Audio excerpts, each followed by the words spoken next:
From the News Channel 5 Network, this is OpenLine.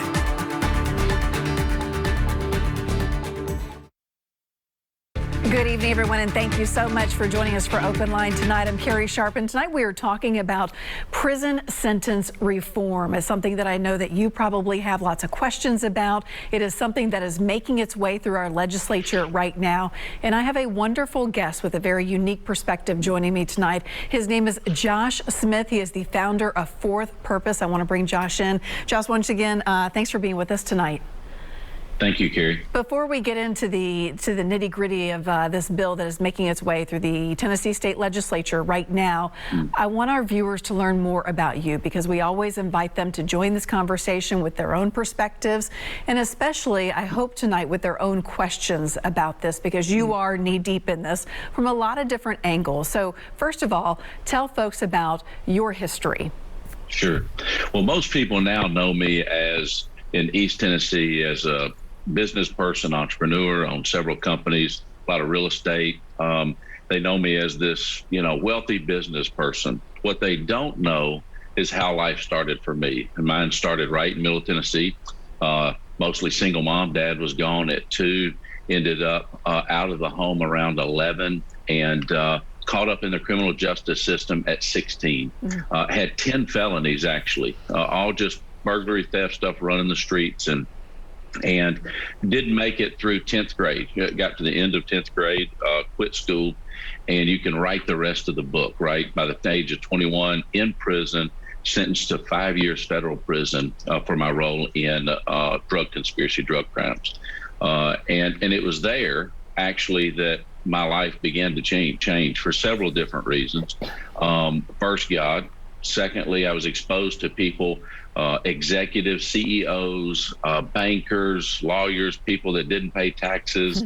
And so for this young drug dealing punk kid to be exposed to people like that, it was life altering and life changing. And so fast forward, ended up building a business, hiring formerly incarcerated, doing different things, gained some success. And now this is what I get to focus and spend my time on. I founded our foundation, Fourth Purpose, funded it with proceeds from a sale of one of my companies.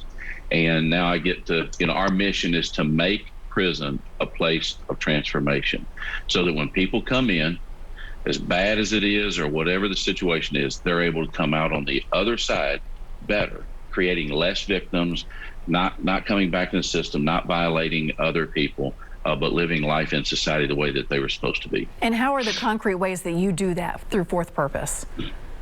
Well, we do a lot of different trainings. We support different programs. We've got a few different initiatives, but I would sum it all up into investing in people that most of the time haven't been invested in. Now, I don't make excuses for criminal behavior, okay? If you violate society's laws, you need to pay the debt to society, period. Society doesn't rule in a lawless type scenario. But what happens to them while they're in there is the most important thing. So what are they being exposed to? Are they being exposed to positivity? Are they being exposed to programming? Are they learning, just like I did, wait a minute, there's other alternatives here of how life's lived. It's not just the bubble that I grew up in. There's another world out here to be able to live in. I think it's very important that we say off the top of this show and remind people, and this is a real number, 95% of the people who go into our Tennessee prisons will come back out. That is part of their sentence right now. They will be members of the society. And you and I were talking before we started OpenLine tonight that I know from covering the court system as a reporter for years and years and years, and I think that you've experienced this too, most people do not understand how our courts work, really how our overall criminal justice system works. They don't. And frankly, that's, why we end up having conversations like we're having tonight on bills or things that come out because of that lack of knowledge and understanding.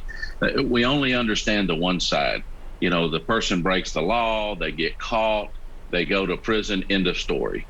Well, that's not the end of the story. Okay. So most of the focus in criminal justice begins there. It begins and ends there, not on the other side. And so one of the things that I say is we better start thinking about who we want as our neighbor. I don't say that people are coming in prison good. I don't say that they don't deserve to be in prison. I don't say they don't need corrective behavior.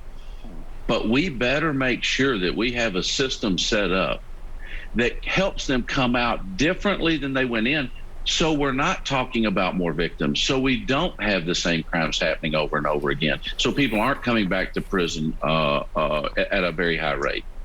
So let's just jump into what's being talked about right now on Capitol Hill. But I want to backpedal just for a second. Ever since Governor Lee's been in office, reforming the criminal justice system here in Tennessee has been a huge priority of his. And you have been a part of that. I have been. I've served on his criminal justice task force as one of his leaders. We had 7 different subcommittees. I sat in. I think I was over, and everybody in the task force I attended the most. I don't think I missed one or maybe one.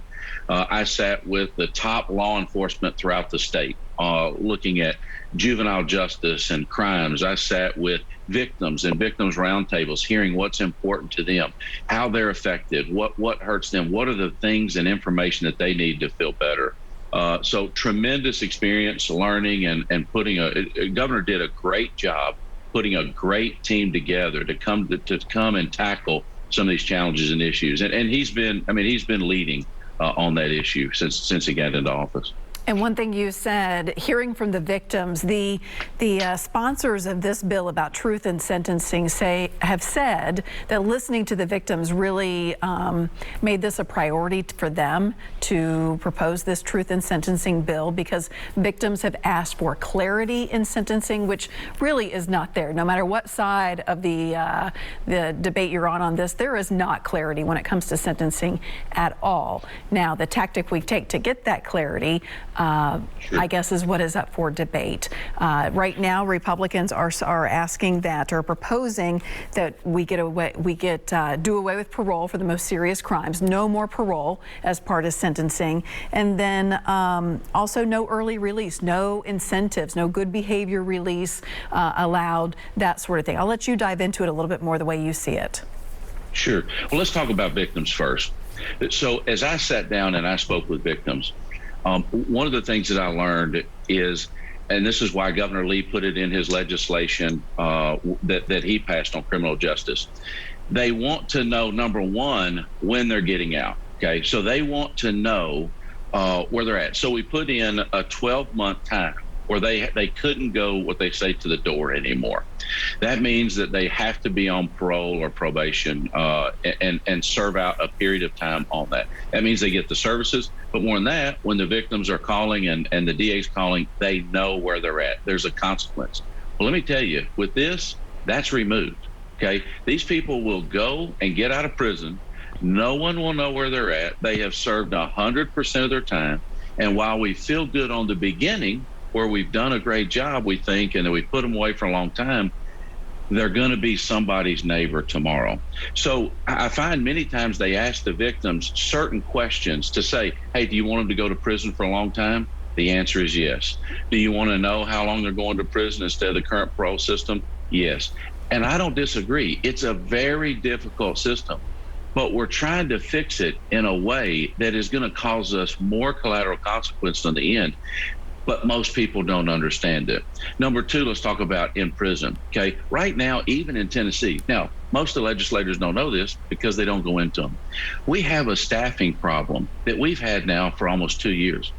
We don't have enough staff in our prisons to take care of the inmates that we have currently. We take and flood the system with 100%, and it takes away all the programs. I was looking at some studies earlier. A Kazimco study studied Georgia, 15% increased incidences whenever they took away incentives from those people. That's 15% more problems inside. And it increased the recidivism rate 7%. Why would we want 7% more coming back in? McDonald did one in Arizona, 7% increase in recidivism there as well, 20% reduced programming. That means that when you get 100%, they don't see the incentive to do anything. They don't go through victim impact programs. They don't go through anger management. They don't deal with any of those things.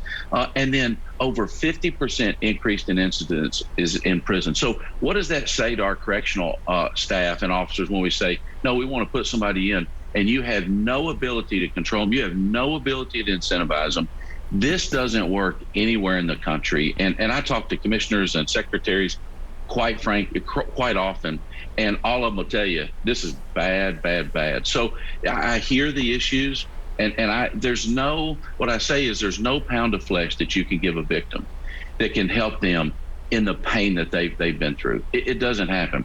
That's one thing I've learned as I've talked to victims. You can never bring back or help fix that issue. But I also know that they want them to go through programs, and they don't want anybody else to suffer the way that they've suffered. And what legislation does like this, I've told legislators, this is very short-sighted and it's very dangerous. And I'm a conservative, unapologetic. I'm a tough on crime person. Look, let's fix it in a way. Give them more time if you feel like they need more time, but don't take away incentives. It doesn't work for anybody. When we come back, I want to talk about those incentives, what they really look like in prison. I want you to explain them to people. We'll do that after this commercial break. And I would love for you at home to join this conversation. What do you think about this? What do you think about truth in sentencing? Give us a call right now, 615-737-PLUS. We're coming right back.